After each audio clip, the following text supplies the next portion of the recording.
Studies is a new FX docuseries taking an inside look at the lives of the first generation raised on social media. Filmmaker Lauren Greenfield here to chat what she learned after spending a year with students in LA.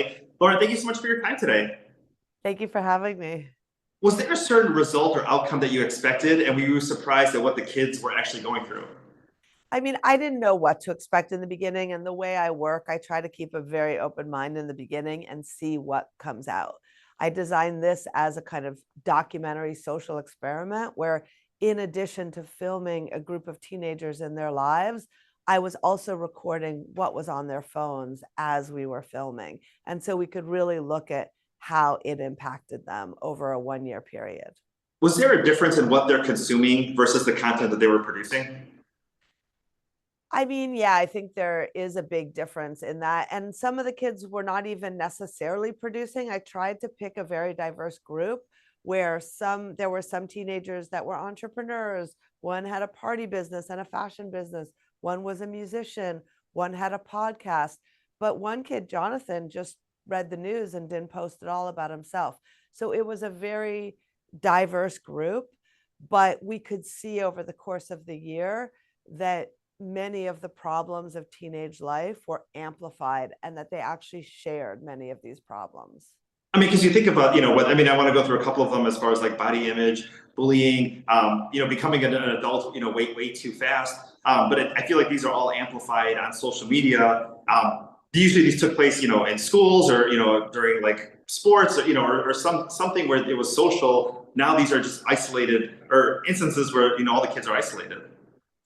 Exactly. If there's a bullying incident, as we saw in our show, if there's a slut shaming incident, as we saw, the whole world is seeing it. So it feels that much more intense for the young person.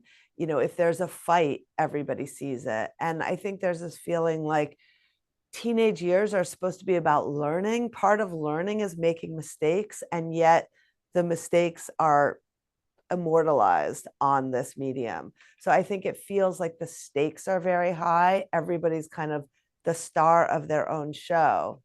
Yeah, I mean, also too, they talk a little bit about Kim Kardashian and obviously the way that she was brought into, pop culture. These kids kind of necessarily, they look at that as like, sometimes you have to do something you're maybe not proud of, but it'll get you to the place that you want to be. I mean, talk a little bit about that jumping off point and that kind of starting off point that all these kids are familiar with. I think fame is a really important value for this generation, and also money. And there's a connection between fame and materialism too, or image, or how you look. So there's a huge premium on how many likes are you getting? And that starts in middle school. Do you have more likes than somebody else? And so it's this chasing of likes and of fame where young people are so excited if they go viral. That's kind of like the holy grail, going viral. And one girl, Marin, talks about Kim Kardashian and her sex tape as a kind of virality that she would like to aspire to. Let's talk a little bit about the parents, especially from a parent point of view, because oftentimes it's that discussion of what age do you give them a phone. Obviously some of these apps and some of these things are geared. You must be 13 to use it, but kids younger might be using it if they don't have their parents' supervision. Or how long should parents be having conversations with their kids while they're in high school, especially just kind of being a mentor or checking in on them, because sometimes it feels like there's really a disconnect. That disconnect is real. That's one of the things I found out. At one point I said, do you talk to your parents about these problems? And they all said no. I think the most important thing for parents is to understand what is going on in their kids' lives with social media. I hope parents watch this show and feel a little bit educated. We just showed it at the Telluride Film Festival, and there was a 20-something who watched it with her mother. And she said, it was really uncomfortable because my mom doesn't know anything about my life, but I'm really glad she watched it. So I hope these conversations happen. And to facilitate that, we also created a parent guide and an educational curriculum that people can find at learner.org/social studies. Well, thank you so much for sharing that site with us. Obviously, there's a discussion now too, as far as like some older kids who are, maybe entering college saying, oh, I wish my parents were more strict with me as far as letting me have social media or letting me have my phone. What are you seeing as far as maybe some of the long-term effects that you can already recognize of like, this is going to kind of have an effect on your relationships, how you are at work, how you are in friendships, how you view yourself, not just as a teen, but in those, following years.